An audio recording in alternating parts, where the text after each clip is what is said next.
So I'm going to tell you guys the story about when I went to the ER for the first time. When I was in elementary school, I was a little less social than a lot of kids were, so I didn't really have many friends. But I did have a couple. They were Gavin and Steven, and we were super close. We hung out at recess all the time. We hung out outside of school. We did our classwork together. I thought the friendship was pretty good until one day where we decided to go hang out in a smaller secondary playground because there were less kids that played on it. Seems like a good idea. So eventually, Steven, my friend, had the idea that let's have a challenge. Let's see who can swing each other the farthest and land the farthest away from the rings. I'm like, you know what? That's cool. I can jump. Let's do it. So when we did that, my friend first did it. He went, and I couldn't believe how far he went, at least 6, 7 feet once he flew. But then it came to my turn, and Steven was pushing me. And he was a lot bigger than I was, and constantly didn't realize that he was a lot stronger, and I was kind of a shrimp when I was in elementary school. So I just kind of jumped on, hung on to the rings, and they started pushing. And he didn't realize that I was going too high and too far. So I eventually didn't know what to do, and I told him to stop. He didn't listen. When that happened, I went flying because I just decided to let go. I didn't know how to get off. And then I landed on my side on a 2x4 and felt a huge shot of pain go down my leg and through my ribs, and I just kind of laid there and clutched myself. Well, there was a couple playground supervisors nearby, and they saw this too, and they went into, oh my gosh, I actually have to do this, so this training is worth it.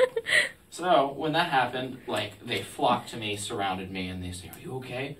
Not really. I kind of just landed on my side, and it really hurts. And then after that, they freak out even more, and they pick me up, and they walk me into the nurse's office. And I'm just kind of sitting there going, oh my God, what's happening? What's happening? And I had never been seriously injured before. Only time I ever went to the nurse's office was when I tried to fake that I had a fever so I could go home. But this time it was for real. Eventually when I was there, the nurse saw and she said, this is way more than I'm qualified to do. I'm going to have to call the paramedics and they're going to have to come look at you. So I'm there, making even more stressed. Oh gosh, the paramedics have to come? Is that bad? That only means it's worse. So when I'm just sitting there, thoughts are racing through my head. I have no idea what's going to happen. And they eventually get there, and they do their test. They're like, okay, does it hurt here? Does it hurt here? I'm like, a little bit. And they're like, so good news. It's not cracked ribs, but you could have ruptured your spleen. So we really recommend that we either take you to the ER in our ambulance, or that your parents drive you there. And once I heard that, it's just shot of adrenaline. My heart was racing. I didn't even know what to experience. I hadn't even called my parents yet. And then I had to call my parents saying, hey Mom, I kind of need you to drive me to the ER. I might have a ruptured spleen.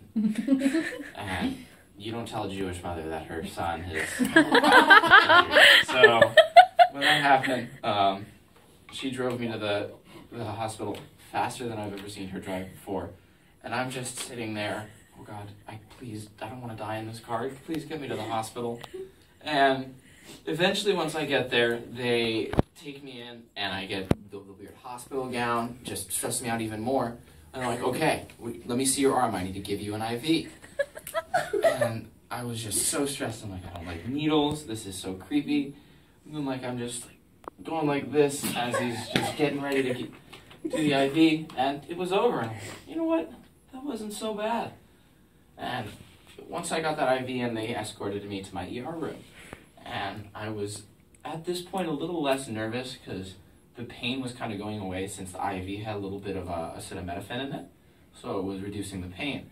And I was more excited that there was a TV so I could watch SpongeBob. And eventually, once my waiting time was up, I was escorted to my test to make sure that I actually didn't have a ruptured spleen. And they're like, okay, so we need to have you take x-rays, a CAT scan, and an MRI. I had no idea what any of those were, but I wanted to get them done. And the first one, and probably the coolest one that I did, was the CAT scan. And I essentially went on this big platform, and I got passed through this gigantic donut. And magic happened, and there was a cool picture that the doctor showed me. He says, well, there's some good news for you.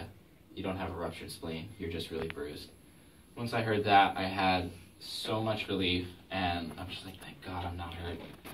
And once I started thinking about that, once my mom, I could tell that she wasn't pulling her hair out. She drove me home at a more controlled speed this time.